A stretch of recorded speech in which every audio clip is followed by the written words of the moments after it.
Hello, good morning dear students. Welcome back to my today's class. So as we are studying about the chapter number 13, that is organisms and population. In last class we have seen about the last pointer from the population, that is population interaction. Okay. So in population interaction what we have to study? So already you know that every living organisms cannot live in isolation. So they live together.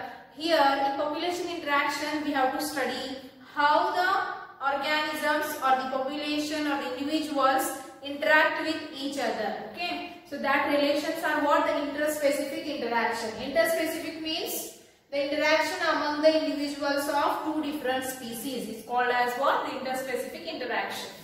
So there we have seen that the different types of interactions, and then they will interact among each other to form a biotic community. Then in that we have seen the different types of the population interactions, and by that the two species, which one will get benefited, which one will get harmed. So 6 types name I have given you. That is, first one is a mutualism, second commensalism, amensalism, next predation, competition and parasitism. Totally 6 types names we have seen, and among that I just given you the one table. Okay, in that I mentioned the name of interactions and species A and species B relation by a symbolic representation we have studied. Okay, so here by the relationship between the two different organisms, what happens? One will get benefited, another will get harmed, or there will be no effect. So for that signs we have used the symbols. The plus sign indicates what? The beneficial effects or the positive effects, and the negative indicates, means minus indicates what? The harmful or the negative effect. Then 0 will be for the neutral. Okay, so neither benefited nor harmed. So these are the symbols which we have used to define the relation between the two different organisms. Okay, so in that the first one is the mutualism that we have seen in the last class. About the mutualism, what is mutualism? It is a relationship between, it is an interspecific interaction. Okay, interaction among the two individuals of different species. By that what happens? Both the species can get benefited by each other. This is called as the mutualism. Totally the 4 to 5 examples we have discussed about that mutualism, how it is get benefited. For examples, lichens are there, mycorrhiza is there, then plants and the pollinating agents, plants and the seed dispersing agents, and the relationship between the fig and wasp. Okay, fig tree and the wasp.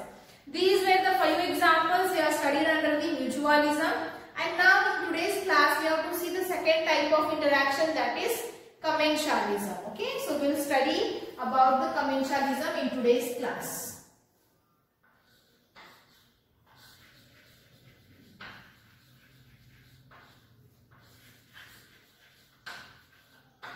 Commensalism.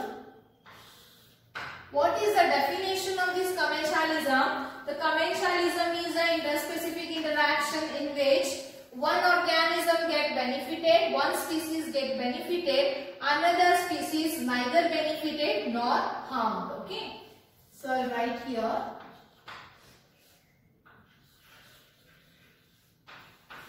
One species get benefited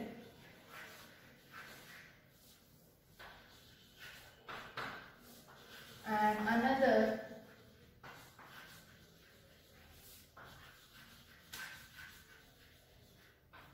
neither benefited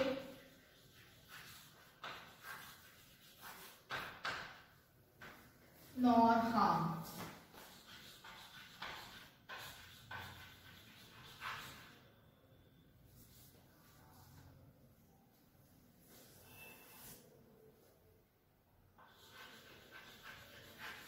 Okay, so just here the interaction. One is benefited means plus, another one is in neutral, that is that species neither benefited and nor harmed.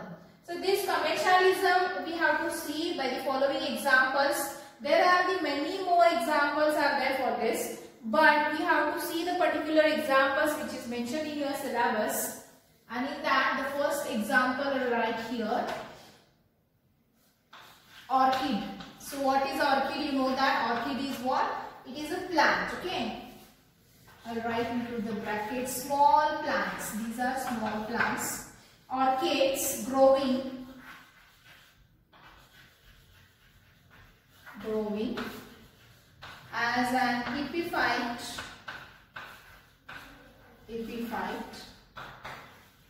on mango branch.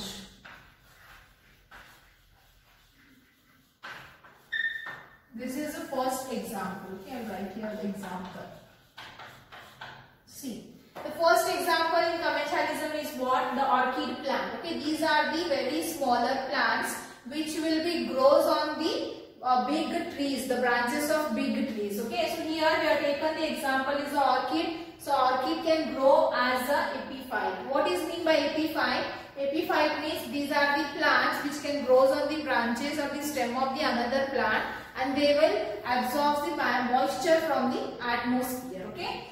So on the mango branches, these small plants can grow. Okay. So here what happens? The relation is this orchid plant get benefited because it get the shelter to grow on the big trees or big plants. Okay, on the branches. So by that the orchids get benefited, but this whatever the bigger trees are there or the mango, I just mentioned here a mango branch, so there will be no effect for that plant because see they will not get harmed, they will not get benefited. So this is the example for the commensalism. Are you getting the point?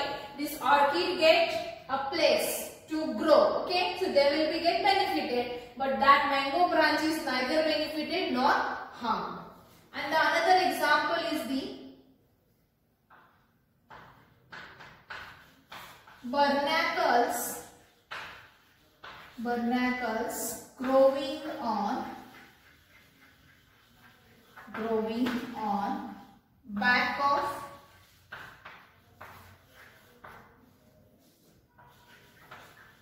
whales. Okay, so you know that the whales are the fishes which are the highest fishes. Okay, whales, sharks. Okay, so these barnacles, just remember these barnacles are nothing but these are the arthropods. So in the plant kingdom you have studied the different types of phylums. So in that particularly these barnacles are the arthropods. They are very smaller animals and they are marine. Okay, marine means which can live in the sea water. So these barnacles usually grows on the back of whales. So whale fishes are there on the back of the whale fishes, these barnacles can be lived. So by this relation what happens? This barnacle will be get place. Okay, so to leave that on the back of the whales. So barnacles are get benefited and these whales are neither benefited nor harmed. So this is also one of the particular example for the commensalism. The third example is the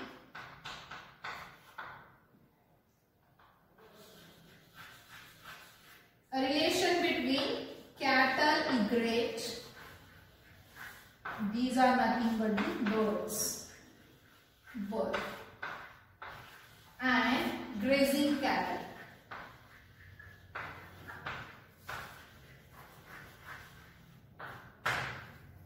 So how these comes the examples for the commensalism.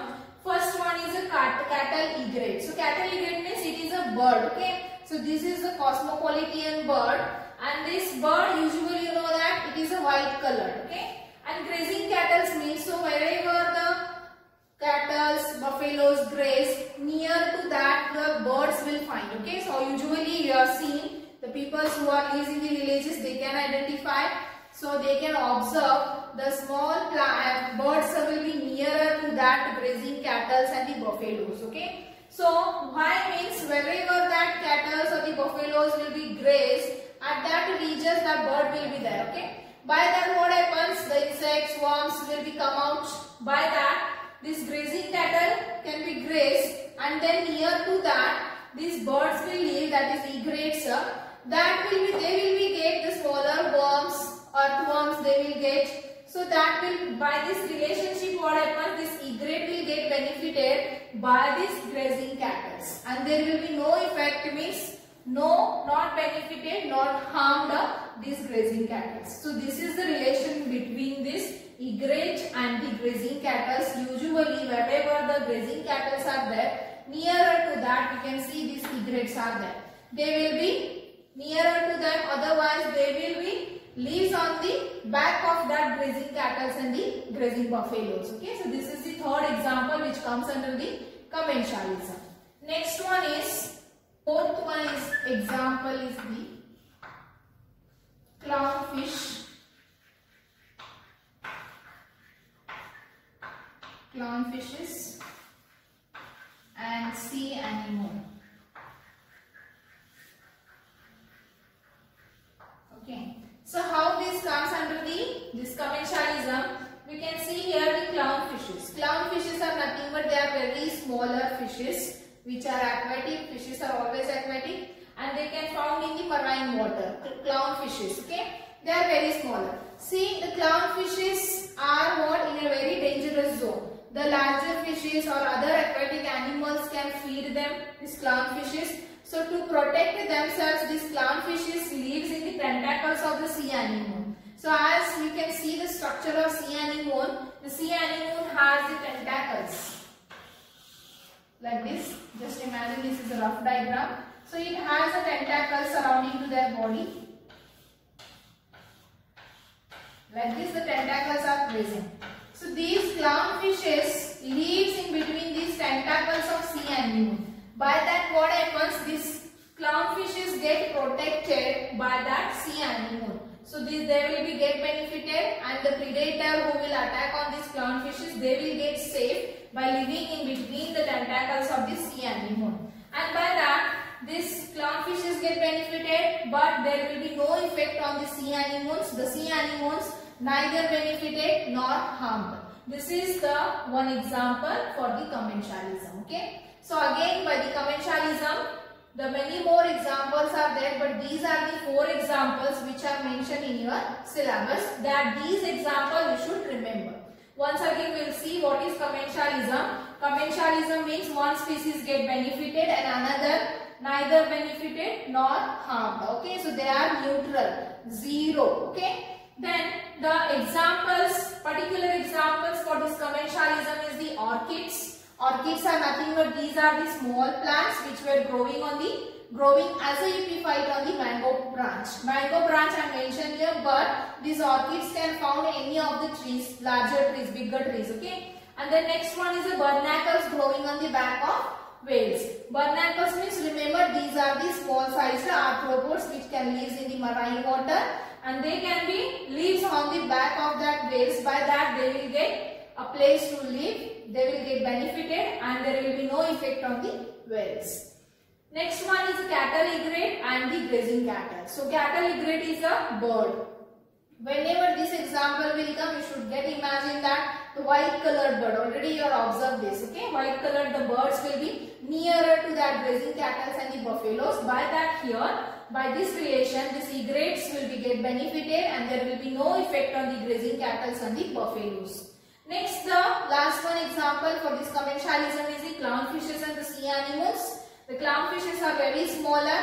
So this sea anemone structure, how it is, the body is surrounded by what? The tentacles, presence of a tentacles. And by that, these clownfishes are very smaller in size. By this, the attack of the predator, by that they will get safe by living in the tentacles of the sea anemone. So by this relation, these clownfishes get benefited, and this sea anemone, no effect on the sea anemones. There will be neither benefited and nor harmed. So this is about the commensalism. I think you have understood. Okay. Next we will see about the next type of the interaction, that is amensalism.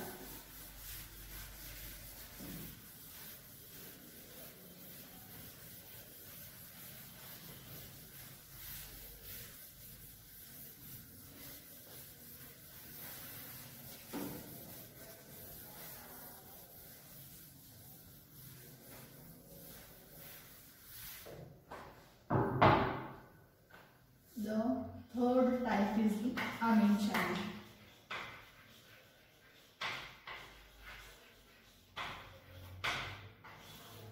Amensalism is the opposite of the commensalism. Okay. So same as in commensalism, one species is neutral. In amensalism is also one species is neutral. But what the change is that in that one species is benefited and one is neutral. But in amensalism, one species get harmed and another will be the neutral. Okay, I'll write here. One species get harmed and another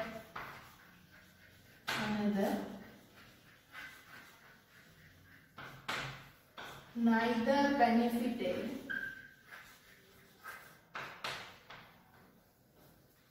benefited nor harmed. Means here one species is minus and one will become O. Okay, so this is the amensalism. Amensalism in that one species get harmed and on the another species there will be no effect, that is in neutral. It is neither benefited nor harmed. Okay, so here we'll see only a specific one example about it, and that is chemical toxins released by plants and that inhibit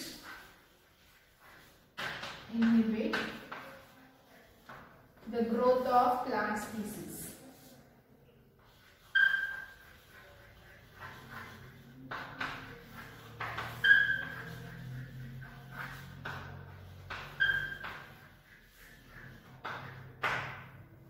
That can inhibit the growth of the plant species. See, some of the plants are there which can be releases the chemical toxins, and by that what happens, because of the release of these toxins, that plant inhibit the growth of the plant species. So the plants which is releasing this chemical toxin, it is what? It is neutral, which not get benefited nor harmed. But whatever the chemical is releasing from that plant, that will be harmed to the another plant species which will be grows. Okay. So because of these releases of these chemical toxins, what happens? The growth of the plant species, another plant species is inhibited, that is reduced. Okay. So this is about the amensalism. For amensalism only one example is mentioned. And next one is the third type, this fourth type is we have to see about the predation. Okay.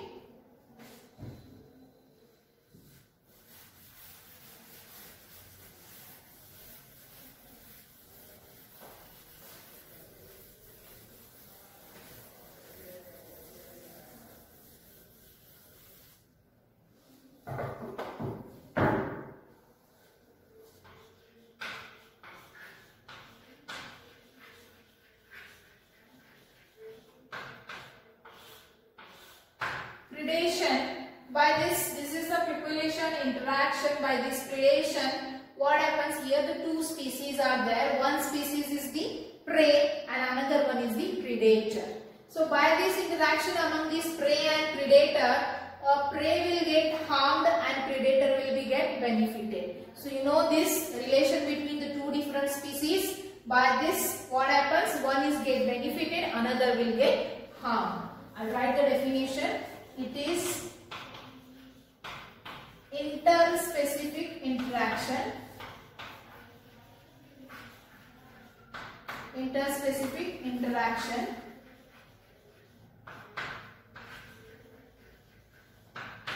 here what happens? One species get benefited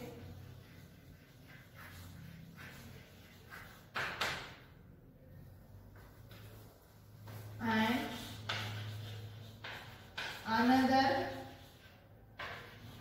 get harmed. Okay, so the species which is get benefited is called as what?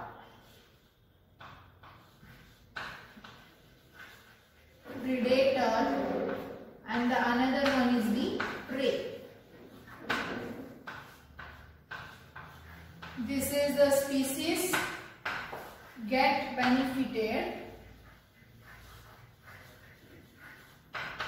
and another one is prey. This is the species get harmed.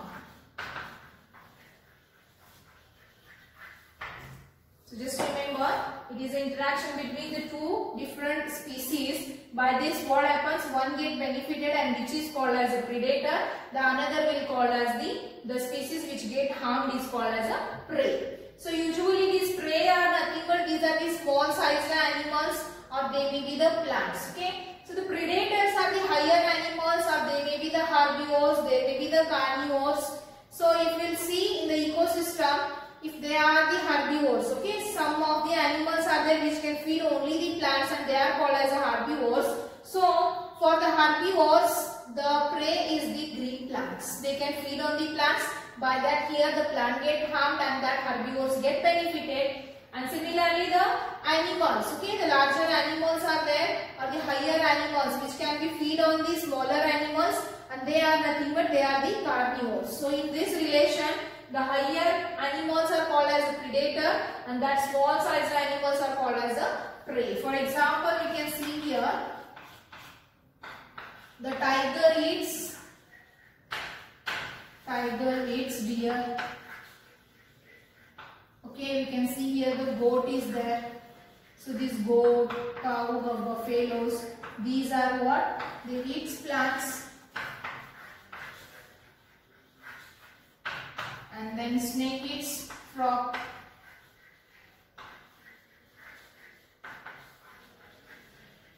So we can see here in this tiger. Tiger is a higher animal and it is a predator which can feed on the smaller animal, that is deer. This is the prey. And here the goats, cows, they are the what? Predator and they are herbivores, so they feed on the plants. So plants are here the prey. And then snakes. Snakes is what? The predator which can eat the frogs and these are called as what? The predation. Okay, a relation between the predator and the prey. And one thing is from this predation relationship, what happens? The predators plays a very important role in an ecosystem. Okay, so how they plays an important role in the ecosystem, that we'll see.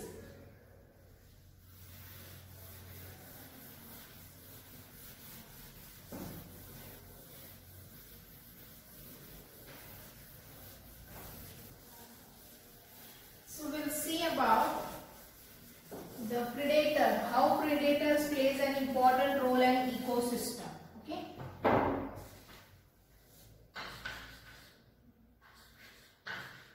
Predator. So who are the predators? These are the predator.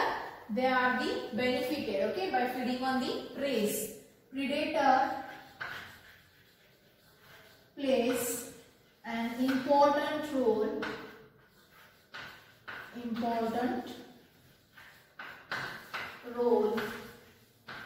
in ecosystem. Okay, so how they plays an important role? See, in the ecosystem, already you know that ecosystem. We have whenever I started this topic, I just told the definition. Okay, in an ecosystem, we can see the organisms of the different species from the lower to the higher. They live in a particular habitat.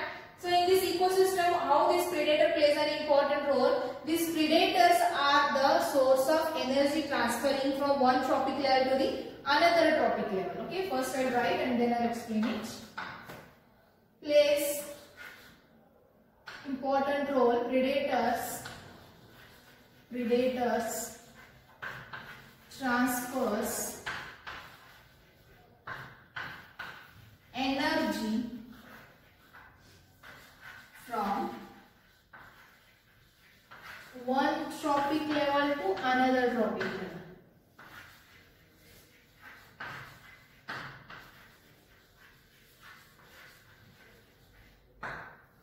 So how it is means, see, the predators are there. So in an ecosystem you can see the food chain. Food chain means from the plants to the higher animals, how it transfers. One example particularly I mentioned here. Suppose if we take the example is the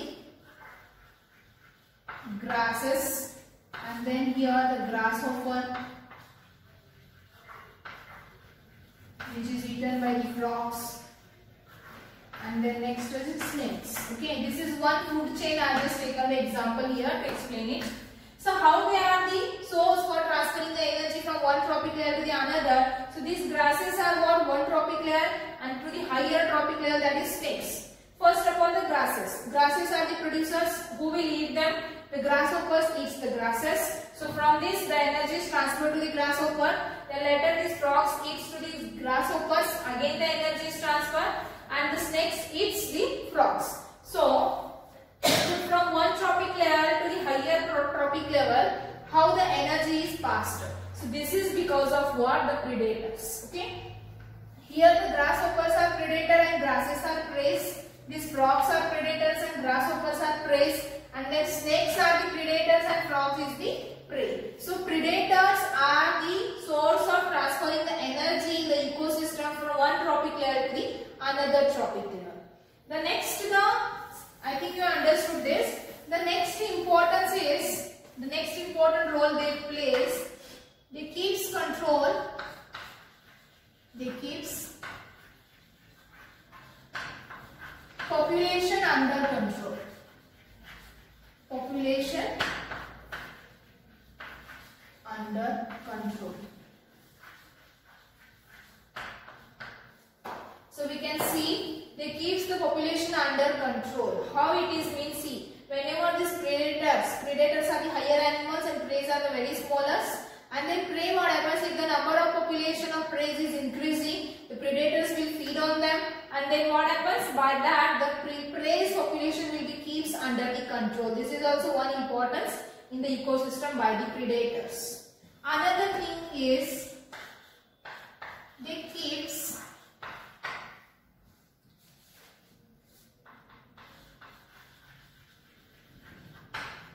species diversity.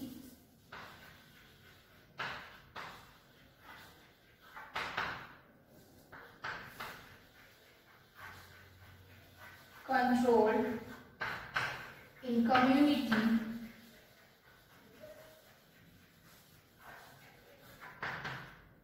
by reducing the competition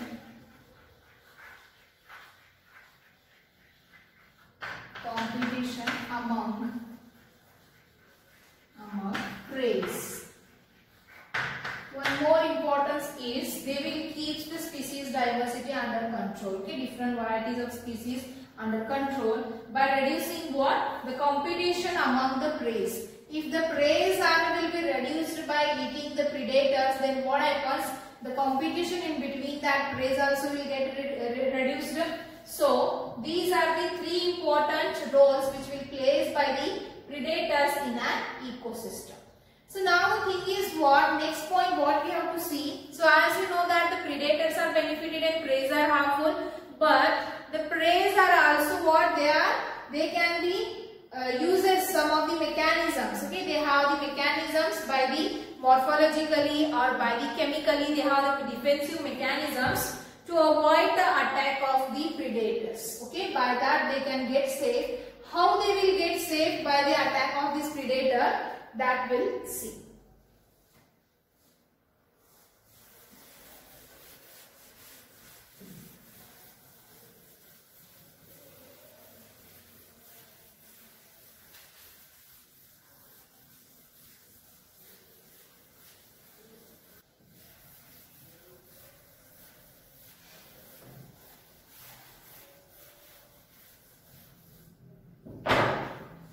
The next point we'll see.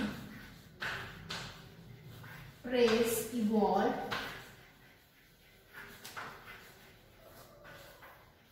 defense mechanism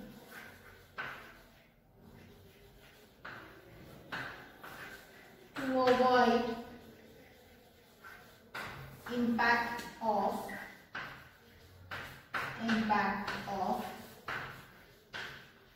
predator. Okay.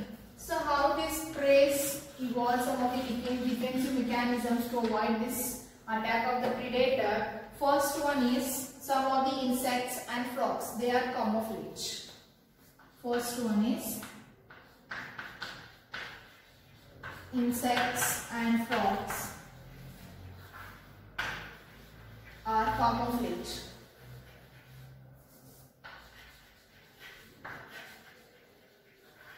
Camouflage the color of their body, whichever the color of their body is there, they will get matched with their habitat. Okay. If these were living on the branches of the plants or trees, the color of what the branches, if it is a green color, then the frog's color is also green. Then what happens? They will get matched by that branches. Then there will be no attack of the predator. The predator does not recognize which are the prey. Okay. So whenever in the habitat they are living, the color, the body color as well as the habitat color is similar. So this mechanism is called as a camouflage. They will get adjust with their habitat.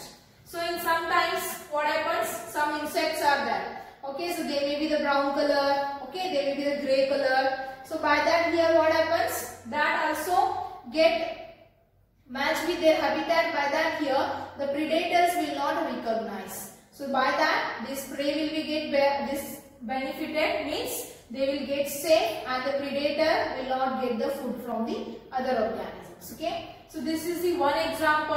By this the prey evolved defense mechanism to avoid the impact of the predators. And the next one is another examples is what that we'll see. The second one is monarch butterfly.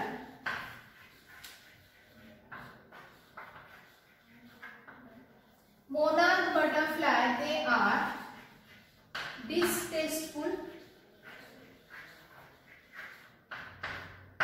Okay, so they are not distasteful, means the taste is not there in this monarch butterfly because of presence of chemical.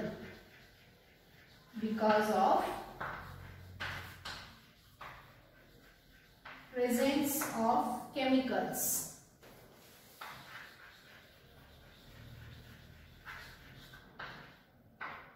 Because of the presence of chemicals, and that chemical is present in that monarch butterfly whenever they are in a larval stage. They, because of having the poisonous weed, this chemical will be produced inside the body of this monarch butterfly. By that what happens? Whatever the predators will come, and whenever they will have that predators, this monarch butterfly is a very distasteful.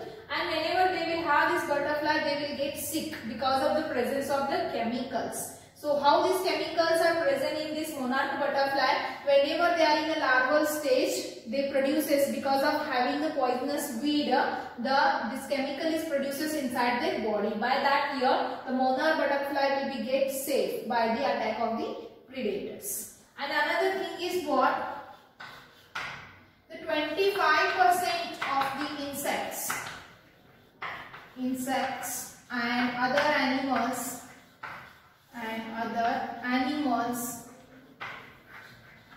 are phytophagous. It means feeding on plants, which means feeding on plants.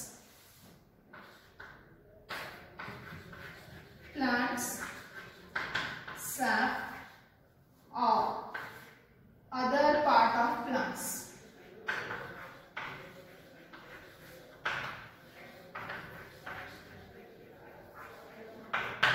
See, more than the 25% or 25% of the insects and the other animals, they were known as a phytophagous, because phytophagous meaning is what? They feed on the plant sap or the other parts of the plants. By that here what happens? The plants will get harmed. So to avoid this attack of these predators, that is insects and the other animals, these plants releases the chemical toxins.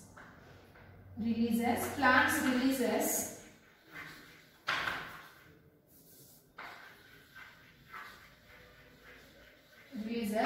chemical toxin, and by that what happens? The predator who will feed on these plants, that predator will get sick, otherwise they will get die. They will get injuries in their mouth. So by that here what happens? These plants will be get safe by releasing these chemicals, and these predators will not be come on the attack on that such plants. Okay. So these are some defensive mechanisms this prey can be evolved to avoid the impact of the predators. And if we'll see the plants, some of the plants are there which can be used the defensive mechanisms as a morphologically or the chemically. So what are that, we'll see by the particular examples. Okay. A few examples are there about the plants that we'll see.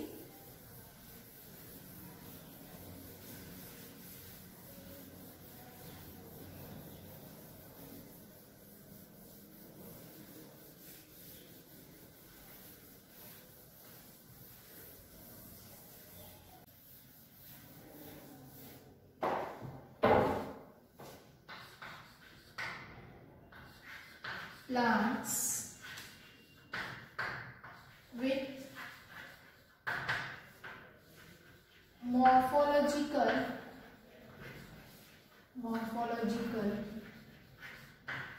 and chemical defense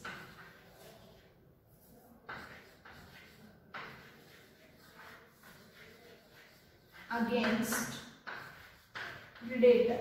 Okay, so the herbivores, all the herbivores are the predators of the plants.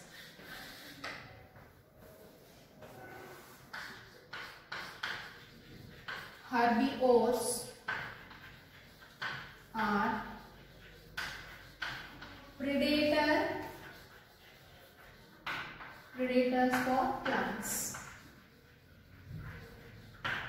Herbivores means these are the animals which feeds only the plants. Okay, vegetarian, just remember. And we see this herbivores, whenever they will predator, okay, these are the predators which will feed the plants, then what happens, the plants will get harmed. So to avoid the impact of that predators, the plant can be develop some of the morphological and chemical defensive mechanisms. Okay, so which are that? We'll see the first one is, example we'll see cactus, or else we can see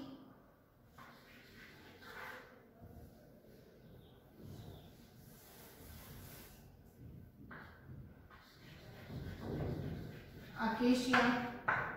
So many more examples are there. Okay, so what is present in this? The thorns are present. Thorns are present. Okay, and another example we can see Opuntia. The spines are present.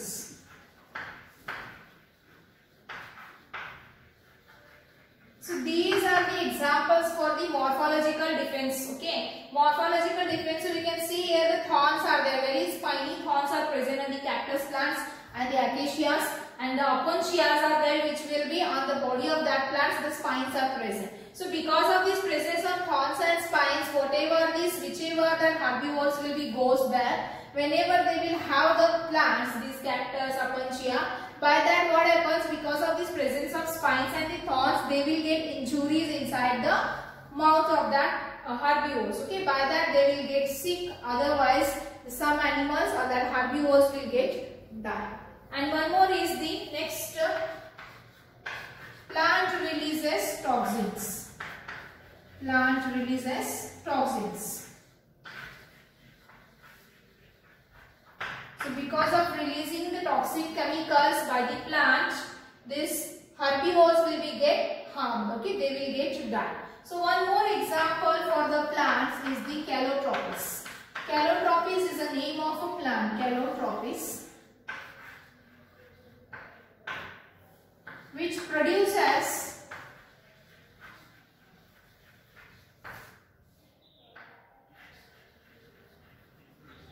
toxic chemical cardiac glycoside.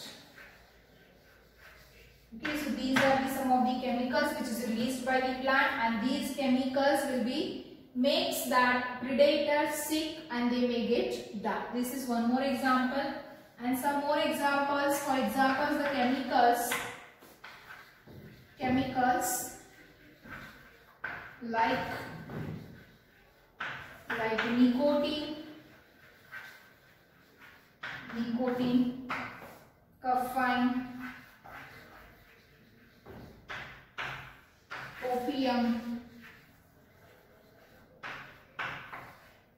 quinine. So these all are the chemicals which are what? The defenses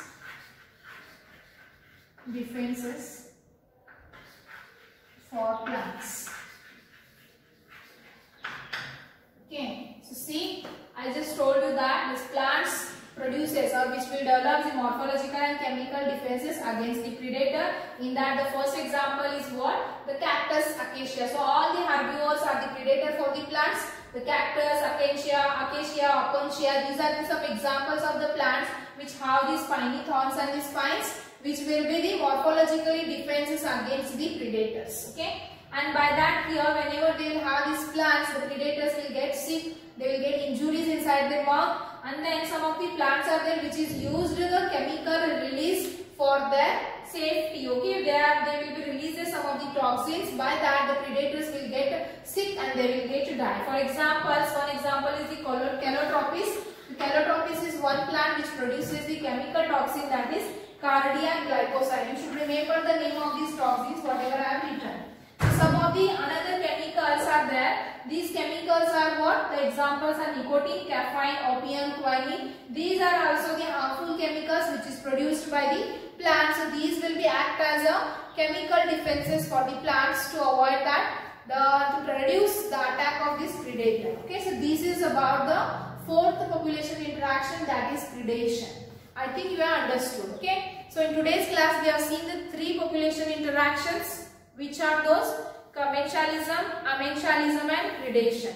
So totally we have completed up to today's class 4 population interactions. So from this population interaction point only the 2 are remaining, and that is competition and the parasitism. So these were 2 we'll discuss in the next class. For today's class this much is enough. So if you have any queries, any doubt regarding this point, you can ask me. So for next class, up to for next class, until that, stay home, stay safe. Thank you.